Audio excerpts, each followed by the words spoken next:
Hi everyone, this morning let's look at a new standard financial instrument. This is one of the accounting standards that you must understand if you are going to do either financial reporting or corporate reporting. And let me say that questions on financial instruments can either come as a stand-alone question, or it can come as part of your group account or your published financial statement. So the understanding of financial instruments is not negotiable. It is a must for every reporting student. Now, financial instruments has three accounting standards. Yes, it is different from others that has just one. It has three accounting standards. Let us understand, okay, what are those standards that regulate or that govern financial instruments. One is IFRS 9. IFRS 9 financial instruments. This one deals with the recognition, measurement, impairment, the recognition, hedging of financial instruments in the books of the account and in the financial statement.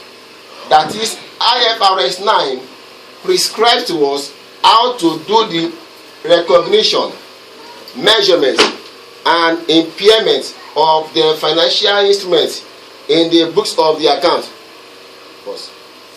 Okay. So IFRS 9, okay, that is why you will hear people saying IFRS 9 because of the importance. So next now is IFRS 7 financial instrument. This one deals with the disclosure of financial instruments in the financial statement of an entity. That is, if a company has financial instruments, how is the company going to disclose that in its account? Next is IAS type 2. This one deals with the classification of financial instruments either into equity or liability in the financial statement. So in summary, okay, there are three giant accounting standards that regulate the treatment of financial instruments and its presentation in the financial statement. They are IFRS 9, IFRS 7, and IAS 2. Please, you must know the objective or the purpose of each standard. ICAN will ask you, okay, now when we say financial instruments, I have interviewed many, okay, on the concept of this. Financial instruments sounds to be very, very unreal. It sounds to be, difficult to understand. In fact, many can't even place it. And truly, financial instruments exist locally and at the global level. In fact, the rate at which it is used now in a foreign transaction is becoming high. So it's a practical thing. It is very real. So what is financial instrument? Now, this is any contract, okay, or transaction that gives rise to a financial asset of one party, entity, and a financial liability or equity instrument of another entity. Of course, I am going to help you break it down. That is, for any contract to become a financial instrument, it must give rise to the financial assets of one party and financial liability or equity instrument of another party.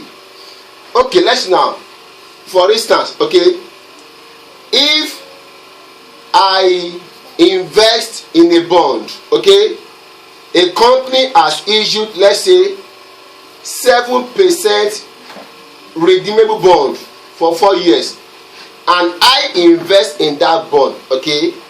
I am an investor now, okay.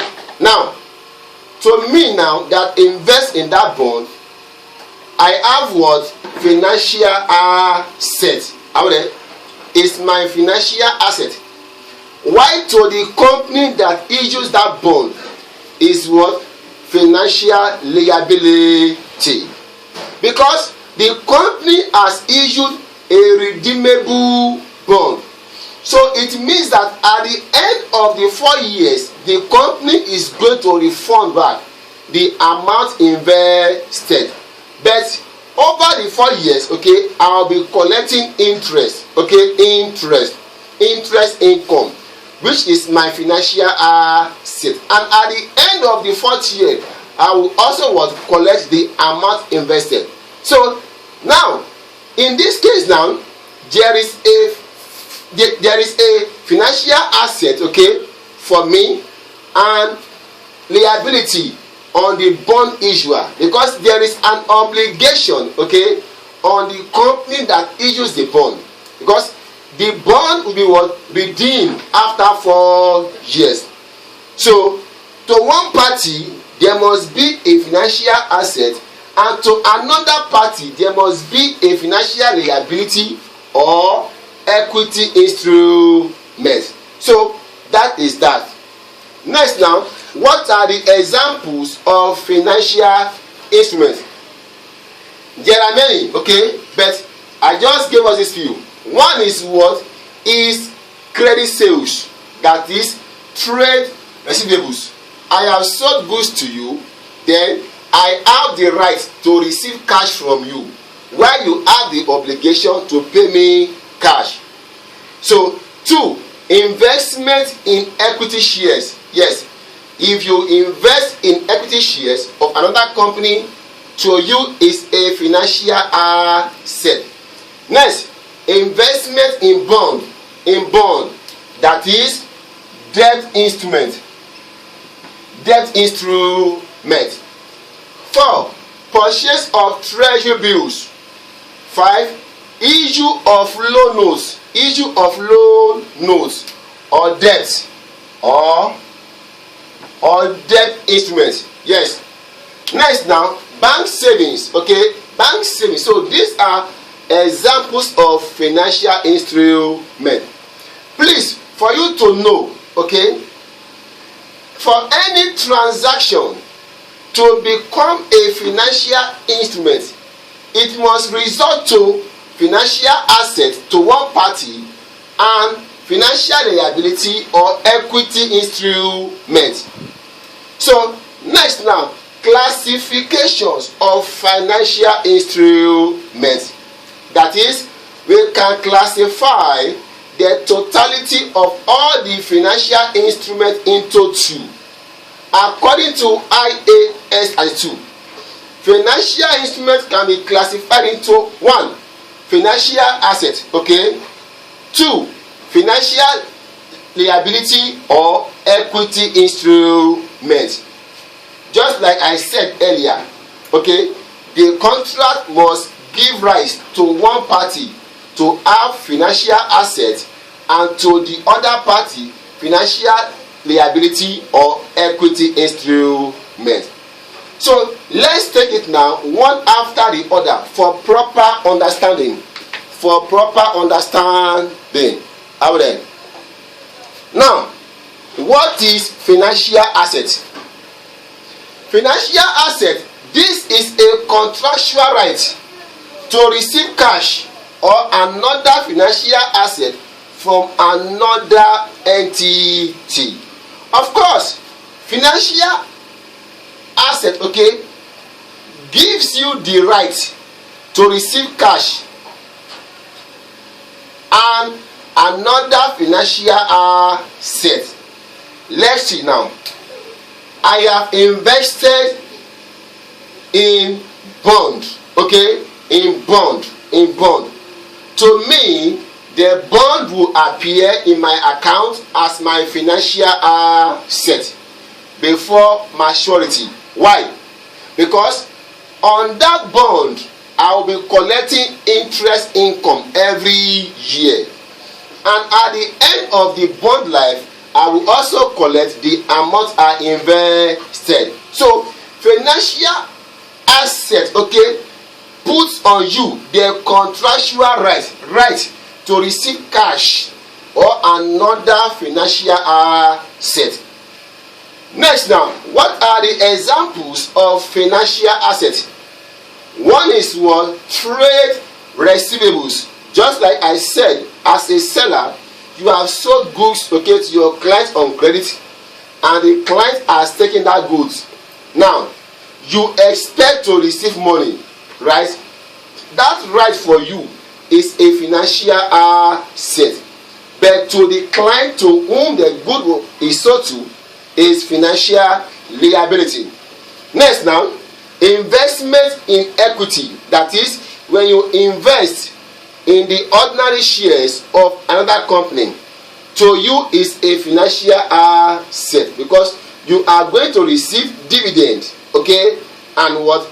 And receive the amount invested later. Next now, investment in debt instrument. You have invested in debt, you will receive income, and the amount invested is a financial asset.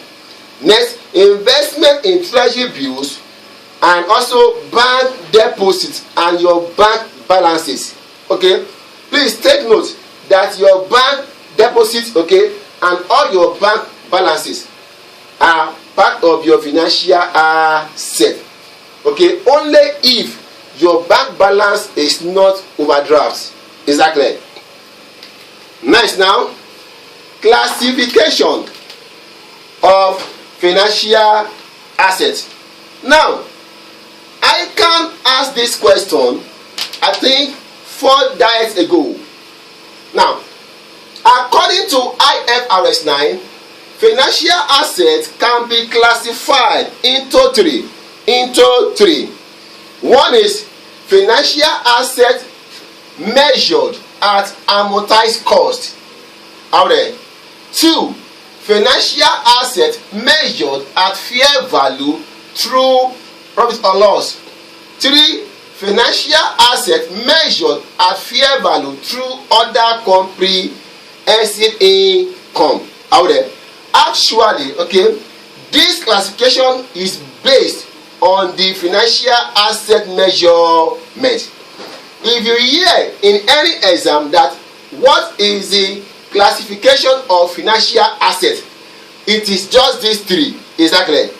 So now, when we now know, okay, how to classify now, let's now go into the measurement of financial assets.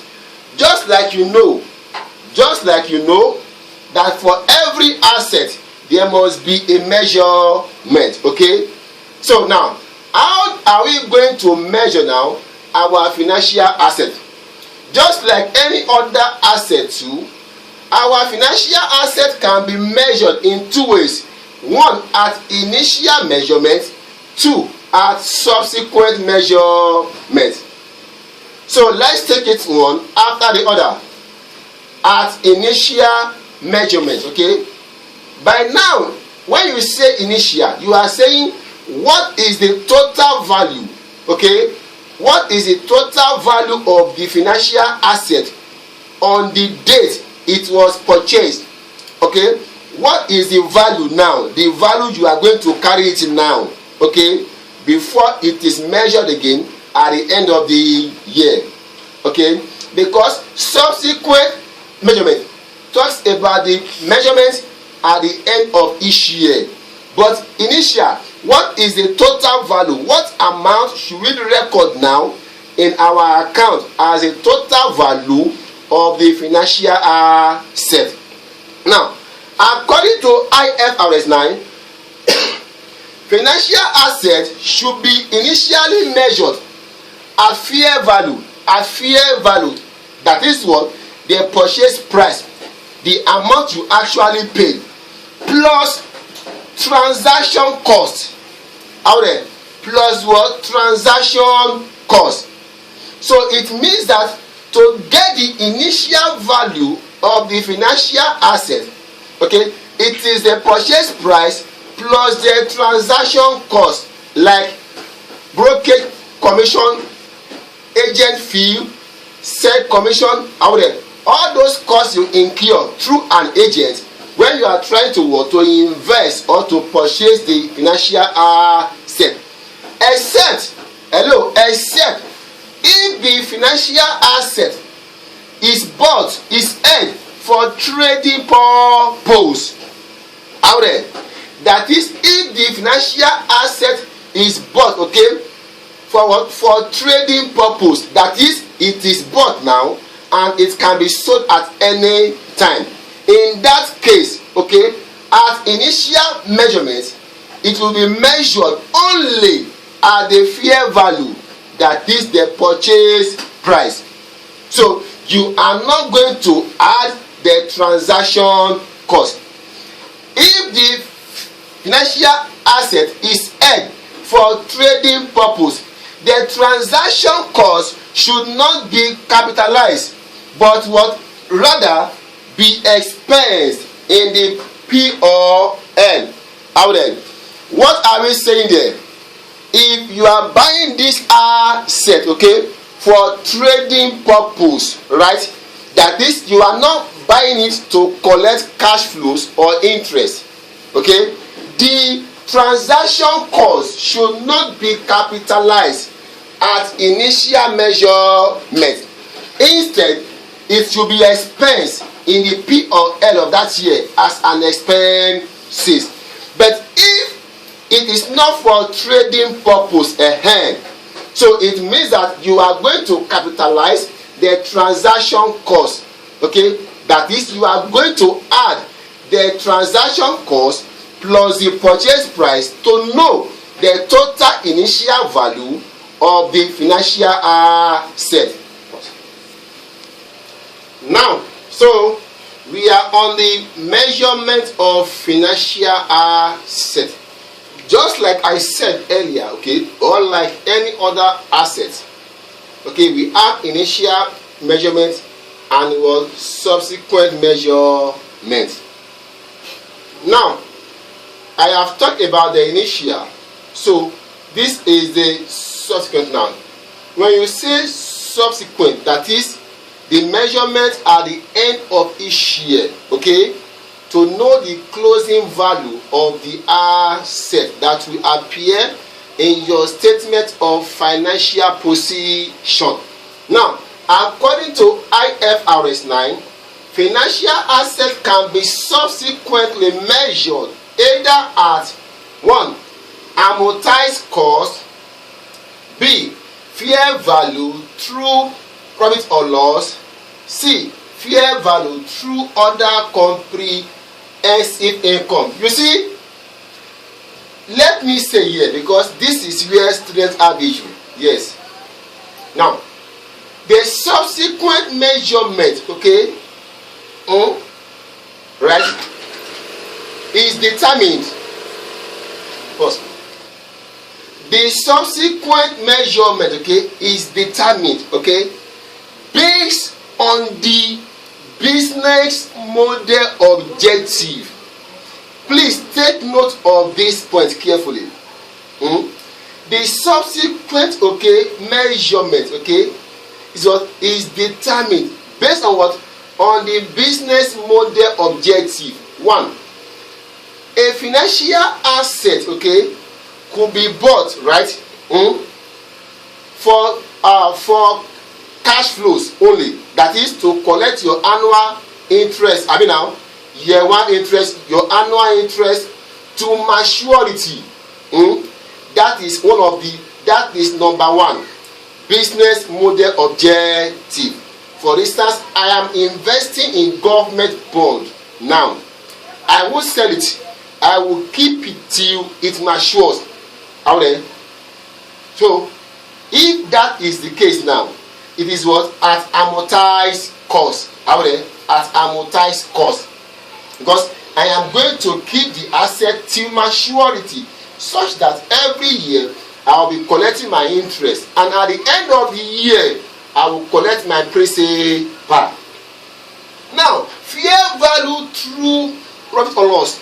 If your objective is to keep the asset for trading purpose or speculative purpose, that is, you are one of the cash hungry investors that will do like this and watch the market such that as the value of the asset goes up, you sell.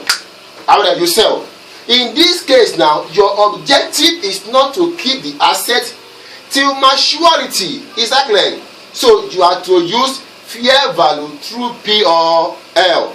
3. Fair value through OCI. Now, this third one, okay, combines the A and B, right? You are going to keep the asset, okay, to collect cash flows, your annual interest. But in case there is an opportunity to sell at higher rates, okay, to gain, you sell too out there. So that is what fair value through OCI. Now let us go to the account now proper. Okay, you know their financial assets are many, but at this stage, okay, even at final, okay, right, you are going to be examined based on 3 at most. 1, investment in debt instruments. So that is 1. Okay. 2, investment in equity instruments. So I am going to show you now how to account for your investment in debt instruments. And also, how do you know? Hello, how do you know that you are dealing with financial assets? When you hear ABC PLC purchase or buys or invest, okay? When you hear such word, ABC purchase, ABC buys, invest, these are financial assets. It means you are the one buying, you are the one investing in such thing. So let's now, investment in debt instrument. It could be bond or loan or debenture. Now, investment in debt instrument such as bond, loan note or debenture can be what? Measured in 3 ways. 1, at amortized cost, okay, and what? Fair value through P or L, and what? Fair value through OCI. So because after this now, we are going to take a question. Okay, now what is amortized cost now? Okay, when can you measure debt instruments, okay, that you invest in at amortized cost? See, investment in debt instrument is only measured at amortized cost if the business model objective of the entity is to keep the financial asset, that is the bond, the debt, to collect cash flows. What are the cash flows now? Your interest income and principal till redemption. Out there. Now, if the question says that what, that the business wants to keep the debt, okay, till redemption or to collect contractual cash flows, then you should know that you are to amortize, or you will be told that show the amortization. Now, the debt instrument is initially what? Measured at fair value plus transaction cost. That is, if you are going to amortize, okay, if you are keeping the debt asset till maturity, at initial measurement, what is your fair value? The amount you pay plus the transaction cost, you add it together, okay? While the annual interest income is recognized in the P or L for each year, that is, the annual interest income you receive will be recorded in the P or L as your interest income. The interest income is calculated using effective interest rate. You will be given this rate in the question, and in case it is not given, you are to calculate by yourself. I will also show you that. At the end of each year, the bond asset, that is the financial asset, is carried at amortized cost in the statement of financial position each year as financial asset. If your objective is to collect cash flows throughout, amortize the financial asset, debt instrument. Okay, mind you, you don't use amortized cost for equity instrument. You only amortize debt instrument. Now, this is not the schedule. Here you have the date, the balance brought forward, the interest income, the cash received, the balance, okay, the balance carried forward. Out there. Now, these are the incomes, okay, that will appear in your what? In your P or N every year as your income. Okay. Now, this is what? The closing balance of the financial asset, okay, that will appear in your account as your financial asset. This is called the amortized cost. Okay, the amortized cost of is what? Is this. Year 1 you will add this in your balance sheet, okay, as your financial asset. Year 2 this, because by year 3 you have redeemed, okay, so you are no longer what? Carrying the asset. Note now, the interest income is recognized as income in the profit or loss. That is, the interest income of each year will go to your P&L in case you are asked to prepare the financial statement extract. Out there, the balance carried forward, okay, represent the closing value, the amortized cost of the financial asset at the end of each year that will appear under your non-current asset as financial asset. Exactly. So that is that, okay, about amortization. When you amortize. So now, fair value through P&L. This method is used, okay, if the objective of the business is to use the asset for trading purpose. You are not going to keep the asset till maturity. Okay, your objective is not to keep the asset till maturity to collect cash. No, you are buying it, okay, to sell at any time there is an increase in price. Exactly. Therefore now, at initial measurement, okay, the asset is measured at the fair value only. That is the amount you actually pay. That is, the transaction cost should be expensed in the P&L. You are not going to capitalize now or add the transaction cost now. You will see it as an expense because of the business model objective. However, the interest income, okay, that you get yearly will still go to the P&L as interest income. At the end of the year, we are going to fair value the asset, okay. You are going to compare the closing fair value with the value you had before, okay. If the closing fair value is more than the value you had before, that is fair value gain, okay. And the fair value gain or loss will still what? Be recognized in the profit or loss. Now, lastly, the asset is now carried at the closing fair value in the SOFP. That is, at the end of each year in your balance sheet, in your SOFP, you are going to show the asset at the closing fair value. You will be given the closing fair value in the question, and if you don't have, it means you cannot use this method. Last now, fair value through other comprehensive income. Now, if the objective of the business, okay, is to invest in the asset, to trade, okay, just like this, okay, to trade, out there, to trade, okay, and also sell, out there, right, to trade, okay, and what, and also collect cash flows. That is, if the business aim, okay, is to keep the asset, to collect cash flows annual interest and also sell if there is an opportunity. That is, I am going to invest in the asset. My aim is to keep the asset to collect contract cash flow. That is every year interest income. And I will also sell if there is a better investment opportunity. Now, if that is your objective, okay, you are going to what? Measure the asset at fair value through other comprehensive income.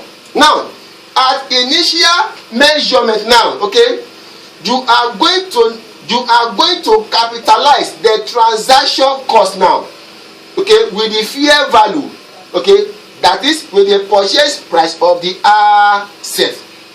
That is, at initial measurement, okay, the value of the asset will be the purchase price plus the transaction cost, while the interest income you will also get yearly will also be what? Recognized in the P&L as an income. At the end of the year too, okay, you are going to what? Do fair value measurement, because it is based on fair value. Now, the fair value gain or loss now, in this case, will be recognized in the other comprehensive income out there and not in the P&L now. Okay, so why the asset itself will be carried in the balance sheet at the closing fair value. So these are the three ways, okay, by which investment in debt instrument can be measured. Please take note. One is what? At amortized cost. Two is what? At what? Fair value through P&L. Three is what? At what? Fair value through OCI. Through OCI. So this is the first example. Okay, let's see this. A company purchases loan notes. Okay, nominal value is what? Is 100,000. For how much? 96,003 what? 94 naira. On 1st of January 2003, incurring a transaction cost of 350.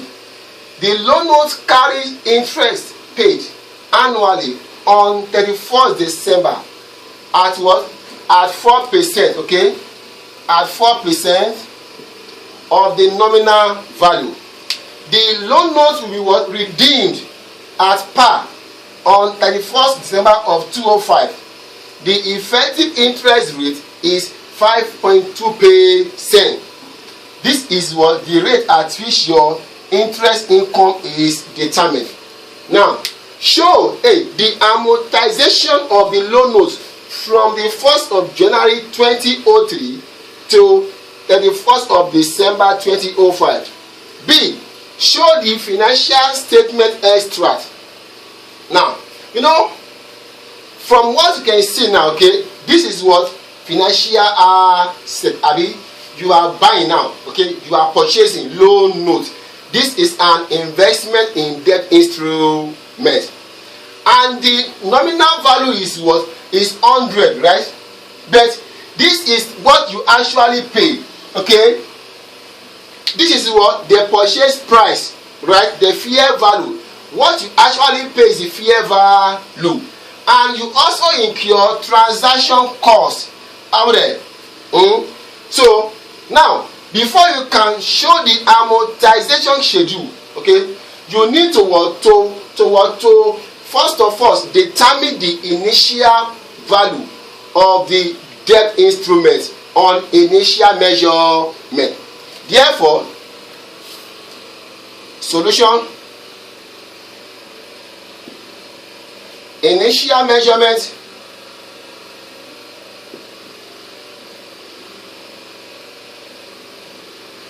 that is, what is the value? Okay, first the purchase price is your fair value. The amount you actually pay is 96,394. Add transaction cost, how much now? 3 was 50. This is what the capitalized, let's see, the total initial value out there.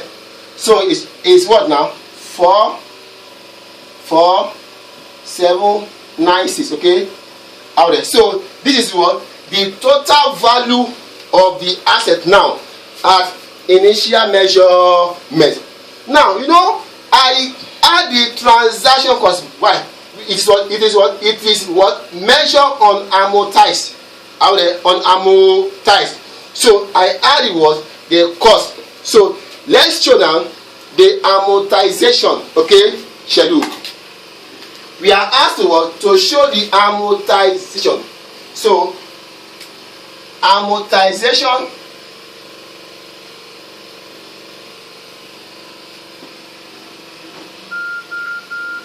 schedule, okay. Here you have date, okay, the balance. So here you have interest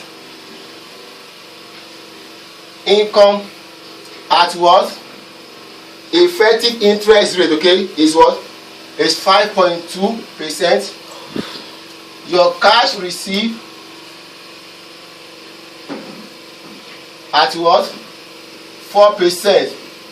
The balance carry forward. The balance carry forward.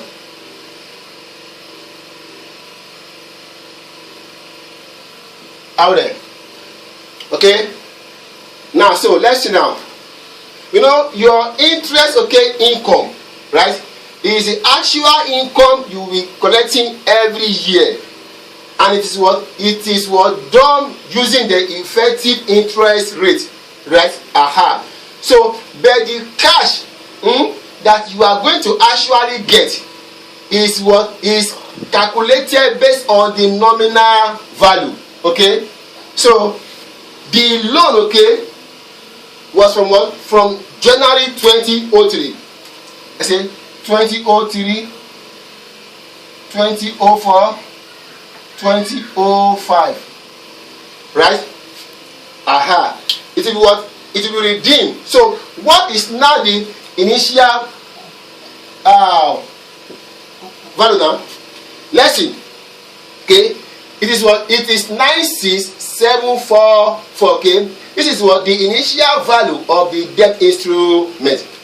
96744. Out there. This the value of the financial asset now. Okay. In year one. Now 5.2% of this now is how much? That is 5031. Okay. If you so now 4%, right? 4% out there. Your coupon, okay, is what is based on the nominal value. Your coupon CO is 4% of the what? Nominal value. That is what? 4,000. Meaning what? You'll be collecting cash of this every year. Actually, this is what you earn as interest, but this is what cash you'll be collecting every year. So 4,000 in jacket now. This plus this minus this. What is the closing value there? Is 97775. 97775. Now the closing value of the asset now in year one, that will be in our balance sheet. Now year two now, 97775. What is your second year interest income? 5.2% of this, okay, is 5084. 5084. Now your annual coupon is constant, okay.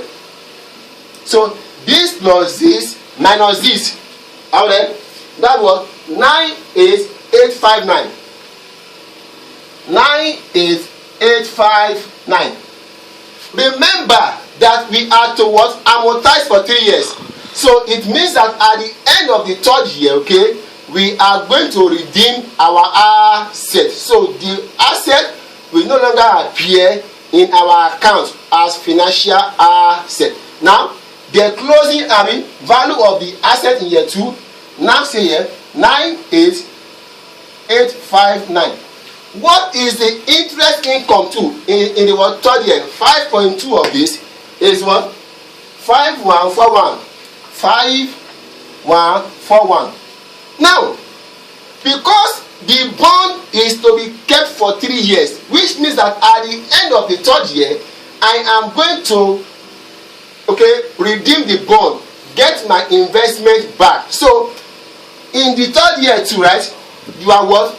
Going to collect cash too of how much there? 4,000 plus your redemption value. The bond is what? Check here, check. Is what? It is what? Redeemed at par. At par. Meaning was at nominal value. Okay? At the end of the 3rd year, I am going to get 100,000 back. So 100 now, 1,000. So if you add this plus this, okay, minus this, you will have dash here. How then? That is called amortization. Okay, now this now, okay, goes to what? Your P or L yearly. This now goes to what? Your balance sheet every year. Now that is A, Abi. A. Excuse me, A. Sorry, this is A. How then? So B now says what? Financial statement extract. How then? So that means what? You are going to show your income statement and the SOFP, right? Statement of profit or loss for the year ended 31st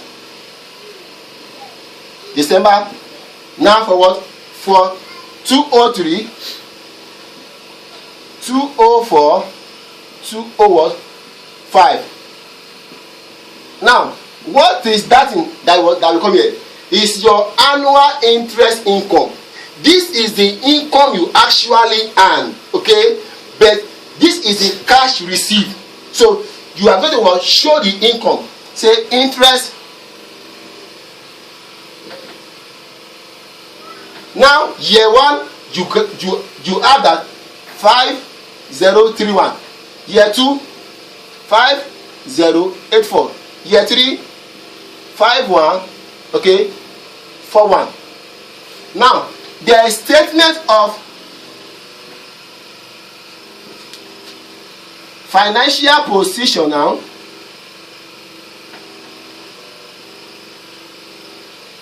As at 31st December. So for what now? 203, 204, 205. Asset, non-current asset. Let's say financial asset, that is bond. Okay, now what will be the carrying value of this bond in year 1? Is this 97775. Year 2, 98859. Year 3, okay, the bond has been redeemed. Okay, it will no longer appear again as our financial asset because we have redeemed the bond. Okay, the amount we invested has been retrieved back. So the bond will no longer appear in year 5. Sorry, in what? In year 2005 as part of our financial asset. Is that clear? So that is how you are going to treat this case now. So thank you very much.